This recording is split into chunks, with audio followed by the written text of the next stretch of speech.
Once there were tens of thousands of workers engaged in manufacturing here. That was yesterday. The garment district of New York, for decades, the manufacturing heart of the city, has declined. But the idea that it's dead or dying may be highly exaggerated. On the fourth floor of an old factory building on West 39th Street, sewing machines are humming. On West 29th, a father and son team runs a handbag factory, and while there are just a couple of dozen employees, they're doing so well they're expanding. They're leasing another floor to double their size.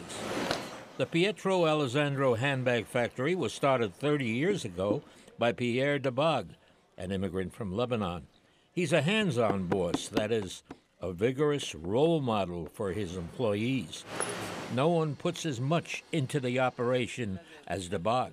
For me, I stay in the business because I like to work. I work 10 hours, 12 hours, I don't get tired. I never complain tired. As for the cheap labor in China that lured hundreds of garment businesses away, his son and partner, Alex, says they once tried an experiment, having a small amount of their handbags made in China. Seeing it coming in from another factory, you just don't appreciate it as much. You lose the value and there's no love behind it anymore, basically. There's plenty of love in this combination of father and son. If it wasn't for my father, I'd probably be doing something completely different right now. Yeah, I send him to college. He graduates. I don't want him to work with me because this business is for a person like, it's not education like he. I mean, I didn't go to school. I left school 6th grade. I learned that business and I opened my own factory and I work so hard and I make it. On West 39th Street at the Ferrara factory, these are sewing operators. Joe Ferrara, who started his factory 24 years ago, about the notion that the garment district is dead or dying. The death has been an exaggeration because we're standing here now in a factory, and this factory is making garments. Right now in the garment center there are about 600 factories. There are very small factories. This factory has over 80 employees. Some have as few as 15. But they're all making art. They're all making craft. Once there were tens of thousands of garment workers. In the early days of the 20th century, they were mostly Jews and Italians who immigrated here and found their vocation. My own grandfather, Mechel, was a pants cutter. By 1910, it's estimated, the industry had about 46% of the city's industrial labor force. The garment workers were a mighty group, economically and politically. The Triangle Fire in Washington Square, when 146 young women perished, horrified the city.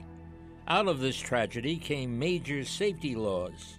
It helped propel Alfred E. Smith, the governor, to national fame, and the Garment Workers Union turned out thousands every election eve, like in this rally for presidential candidate Hubert Humphrey. In the second half of the 20th century, the streets throbbed with activity, carts containing dresses rolling by. Just 1 meter of this one. Mm-hmm. While some young entrepreneurs are not giving up, the fact is the industry has declined. You can't get more Midtown than this. Barbara Randall of the Business Improvement District says there are 200,000 fewer workers than a half century ago. I would say that the fashion district has changed in this way. It's not a production center anymore. Like, that ship sailed. It's over. Except for these really small micro businesses, micro uses. What fashion is in New York City now is design, marketing, and sales. Among those small businesses are stores that specialize in garment-related products like ribbons, buttons, and other items. It's very cool. And of course, the designers who still come to New York because it remains the fashion capital. Designer Yoli Tang has a boutique and studio on 38th Street. She thinks the garment industry will come back. What we have here is the ability to innovate and create, and we are able to sustain and grow new talent. And new talent is the lifeblood of the fashion industry. Michael Kabak, a tour guide for many years, mourns the passing of an era, but he's philosophical about it. The one thing they say about New York City, the only thing that's constant in New York is change. We're going to take a look at the hats down here. For a historian's perspective, I talked to Sarah Henry, curator of the Museum of the City of New York. She estimates the workforce has declined from about 330,000 in the 1950s to 25,000. Yet, it still provides employment for immigrants in New York, a different group of immigrants, but it doesn't have that kind of American dream story built in which people could begin with nothing and end up with major businesses. I'm optimistic because New York reinvents itself all the time.